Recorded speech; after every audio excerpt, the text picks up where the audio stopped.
un saludo, espero estén bien. Ustedes saben, esto es Envidentista. Hoy estamos con un nuevo video de los temas de anatomía dental. Y si se percatan por la imagen, vamos a estar mirando la articulación temporomandibular. La vamos a estar mirando en una serie de videos debido a que el estudio de la articulación es bien complejo. Hoy vamos a estar mirando específicamente la parte anatómica, cuáles son las estructuras que están relacionadas con la articulación, como son ligamentos, como son arterias, venas, nervios, los huesos que tienen que ver, la función de los discos articulares, qué características tienen estas articulaciones, dónde se encuentran localizadas. Es decir, vamos a estar viendo de forma general y específicamente detalles anatómicos importantes. Bien. ¿Cómo vamos a comenzar? Nosotros sabemos que la articulación temporomandibular es un complejo articular que se establece entre el cráneo y la mandíbula. La mandíbula, específicamente el proceso condilar de la rama de la mandíbula en su porción ascendente y en el temporal en la cavidad glenoidea.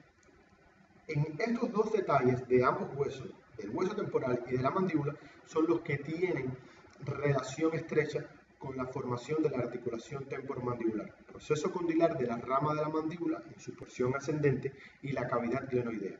Nosotros también sabemos que es una articulación móvil, es una articulación que se mueve, junto con la articulación atlanto-occipital, que es la articulación que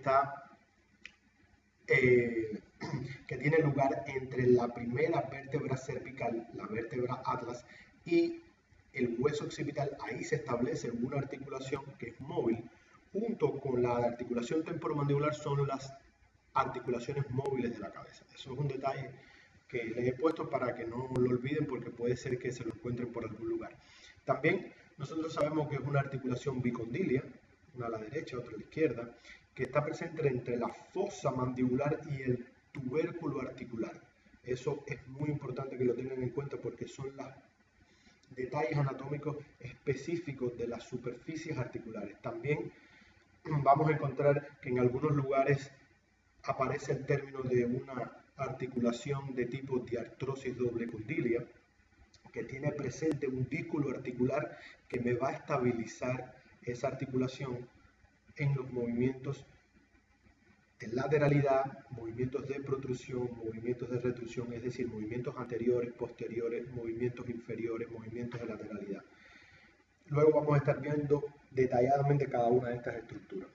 Están presentes también músculos masticatorios y músculos auxiliares. Nosotros sabemos que los músculos masticatorios son los músculos massetéricos, los músculos temporales y los músculos pterigoideos, mediales y laterales, que son los músculos estrechamente relacionados con los movimientos mandibulares de la masticación. Eso es importante. Y también auxiliado por otro grupo de músculos que le permiten los clásicos movimientos que se producen durante el acto de la masticación: apertura y cierre, lateralidad, regresión. Eso es bien fácil de entender.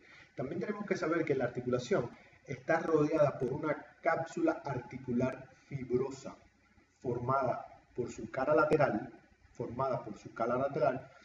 por el ligamento temporomandibular, que prevé el desplazamiento del cóndilo en sentido lateral. Esto es de forma general, lo estamos mirando, pero cuando nosotros observamos desde una vista lateral la articulación temporomandibular, nosotros vamos a observar que ella tiene un tejido fibroso, que es un ligamento que va desde el hueso temporal hacia el cuello del cóndilo de la mandíbula, y que reviste esa articulación que se forma, previendo el desplazamiento del cóndilo en un movimiento lateral excesivo, limita de cierta forma el movimiento lateral excesivo. Y también, bueno, existen otros ligamentos relacionados, como son el ligamento capsular articular, que es el que me forma la cápsula en sí. Después vamos a estar viendo cada uno de ellos, los ligamentos de refuerzo y los ligamentos accesorios. Bien, vamos a empezar a analizar imágenes importantes. En la imagen le he querido traer la representación de la articulación. Vean, aquí hay una superficie, aquí hay un fragmento de lo que sería el hueso temporal. Aquí vean la porción ascendente de la rama con el cóndilo, el disco articular, y le he ampliado y le he puesto una imagen donde aparecen ampliados histológicamente las estructuras, es decir, las células que me forman, las estructuras que están relacionadas relacionada con la, con la articulación. Porque si nosotros entendemos la histología de los tejidos que me forman la articulación, vamos a entender mucho mejor qué proceso, qué función tiene. Bien. Lo primero que vamos a estar observando es que la articulación tiene presencia de una cosa que se llama la sinovia. La sinovia es una membrana de tejido conectivo laxo, que secreta líquido viscoso. Las células sinoviales que me forman este tejido membranoso de conectivo laxo secreta un líquido viscoso que me lubrica la articulación. Aparte de que me la nutre de sustancias importantes para que estos tejidos se mantengan regenerados, todos los tejidos que se encuentran en el interior de la articulación. Existen dos sinovias, una sinovia superior, que es este espacio comprendido en blanco aquí, y una sinovia inferior, que ambas sinovias están divididas por un disco articular que no es de tejido conectivo laxo, pero es de tejido conectivo denso fibroso, que su grosor, la anatomía, ¿qué anatomía tiene este disco articular? Bueno, si nosotros miramos la imagen de la derecha, la anatomía de este disco, nosotros vamos a observar que en su porción central, él es más plano, es menos grueso que en su porción posterior y en su porción anterior. Si nosotros nos fijamos, la porción anterior del disco articular, la porción posterior, es más gruesa que la porción central. Eso tiene una importancia tremenda y una significación, porque cuando la mandíbula se está moviendo desde la cavidad glenoidea buscando por debajo de la eminencia articular, este disco se va a poner entre ambas estructuras óseas, y entonces la porción central es la que me va a quedar en ese nivel y por tanto es la que necesita tener menos grosor. También una de las características del disco articular es que él es ligeramente distendible. No es muy distendible, pero es ligeramente distendible. Eso es muy importante que lo tengan en cuenta. Otra de las características del disco articular es que, como le había dicho, él me divide la cavidad en una porción superior y en una porción inferior. Entonces, si yo analizo la cara superior del disco articular, sería el piso de la porción superior de la articulación temporomandibular, y la cara inferior del disco articular sería el techo o la porción superior de la parte inferior de la articulación temporomandibular.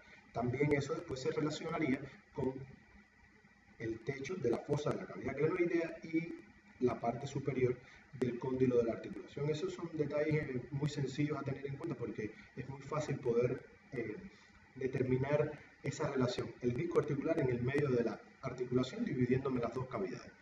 Bien. ¿Qué otra cosa muy importante nosotros tenemos que saber del disco articular? Que en su porción anterior y su porción media es una zona avascular y es una zona que no tiene inervación. Es decir, no hay nervios que la inerven y no le llega irrigación sanguínea. Es por eso que muchas de las preguntas que muchas veces vamos a ver es qué porción del disco articular se encuentra irrigada, y es la zona retrodiscal. La zona retrodiscal es la zona más vascularizada del disco articular, y eso ténganlo siempre en cuenta porque siempre está sometido a preguntas importantes, a preguntas comparativas. Si me preguntaran cuál es la estructura más irrigada de la articulación temporomandibular, no sería la porción retrodiscal, sería la sinovia. La membrana sinovial es la que mayor cantidad de sangre recibe de todas las estructuras de la articulación temporomandibular. Vean aquí en esta imagen que está aquí. Ahora vamos a analizar el cóndilo de la mandíbula, cómo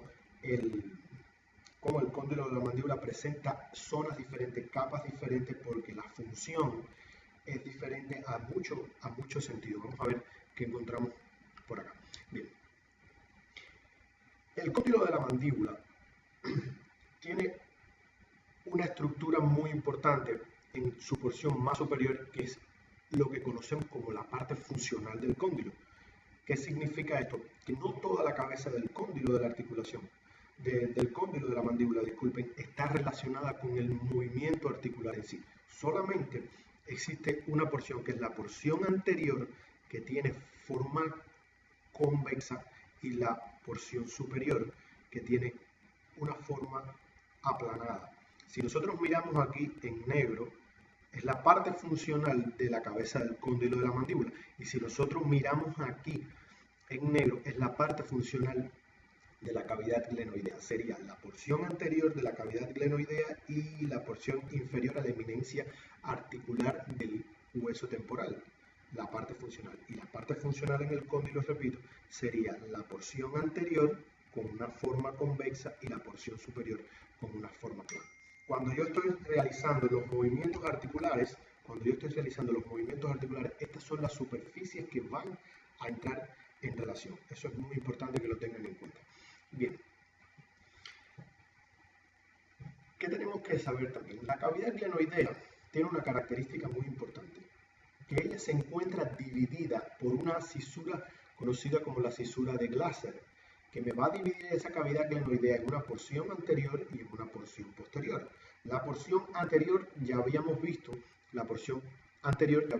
que era la zona articular, la zona funcional, es la zona anterior, y la zona posterior es la zona no funcional o la zona no articular. Vendría siendo todo esto que está acá. Que esa cavidad glenoidea se encuentra revestida por una capa fina, que es resistente al roce constante que se produce por los movimientos de apertura y cierre. Los movimientos mandibulares hacen un roce constante en esta pared, en las paredes de la cavidad glenoidea, pero ella está revestida por una capa fina que es resistente al roce, pero que no es resistente a las fracturas que se pueden producir constantemente por traumas a nivel bien de la mandíbula o a nivel de cualquier otra estructura de la cara que esté relacionado. Es decir, la superficie fina que me reviste la cavidad glenoidea es resistente al roce, pero no es resistente al impacto, a las fracturas o a los traumas. Eso creo que en algunos lugares puede aparecer de forma comparativa. Bien, otra cosa que está muy relacionada, y si nosotros nos fijamos en estas vistas ampliadas que tenemos aquí, es cómo la superficie articular, la superficie del cóndilo, la superficie se ve de un poquitico de colorcito amarillo y tiene una semejanza a lo que fuera el disco articular, porque esa superficie del cóndilo es también de tejido conectivo fibroso, porque está constantemente relacionada con el roce que se va a establecer con el disco articular y la presión que puede ejercer con las paredes de la cavidad glenoidea. Eso es otro detalle que se debe tener en cuenta. También debajo de esa zona superficial hay una zona proliferativa, una zona rica en células, una zona proliferativa que después se sigue de una zona de cartílago hialino y después entraríamos en lo que sería ya la zona propia del trabeculado óseo y la zona ósea. Es decir, la cabeza del cóndilo no es muy semejante o no es muy parecida a lo que es el tejido óseo en sí. Ella tiene otras características porque está relacionado con los movimientos articulares y tiene que desempeñar otras funciones. Si yo entiendo las características histológicas, voy a entender que se necesitan detalles específicos, que se necesitan condiciones específicas para poder realizar funciones específicas.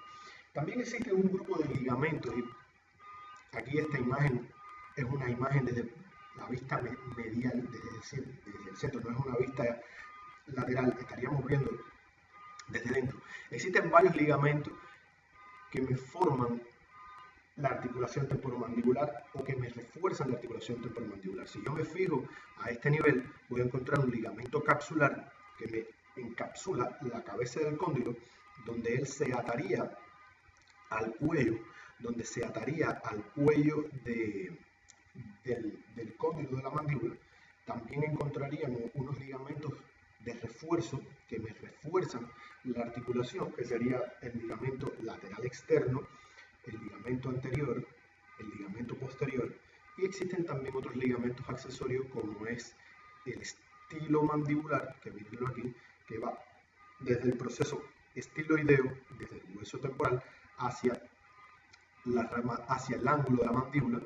También tendríamos el esfenomandibular y el pterigomandibular. Son ligamentos que están muy relacionados con la articulación temporomandibular y me van a ayudar, y eso lo vamos a ver en otros videos, a limitar los movimientos de la mandíbula. Es decir, va a evitar que los movimientos de la mandíbula, cuando vayan a ser excesivos,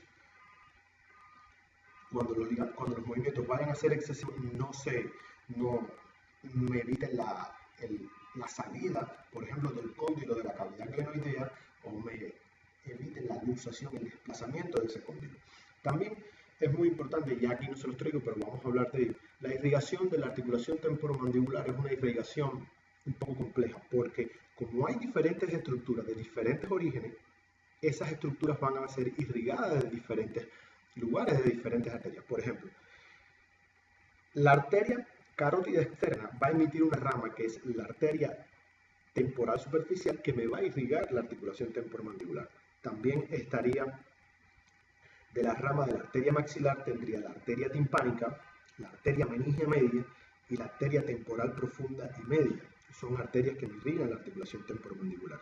También tendría una porción de la arteria parotidia, que es la rama de la arteria auricular posterior.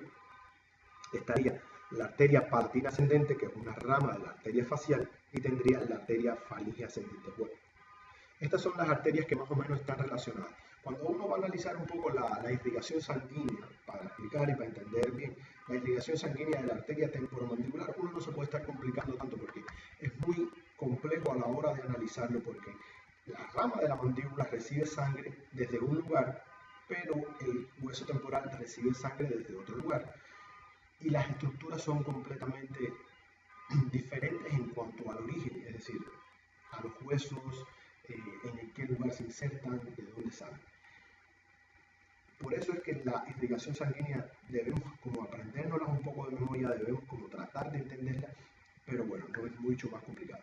En los próximos videos vamos a estar mirando los músculos que se insertan, los ligamentos específicos, específicamente dónde van, cuáles son esos movimientos de la mandíbula, qué posición tomaría el disco articular cuando la mandíbula realiza un movimiento de apertura y cierre, dónde se realiza el movimiento de traslación y dónde se realiza el movimiento de rotación de la mandíbula, del cóndilo de la mandíbula cuando se están realizando, en qué tipo de movimiento, qué pasaría cuando la mandíbula se me mueve a un lado, qué característica me toma un cóndilo, qué característica me toma el otro, si es un lado de trabajo, si es un lado de balance. Todas estas razones las vamos a estar viendo en próximos videos.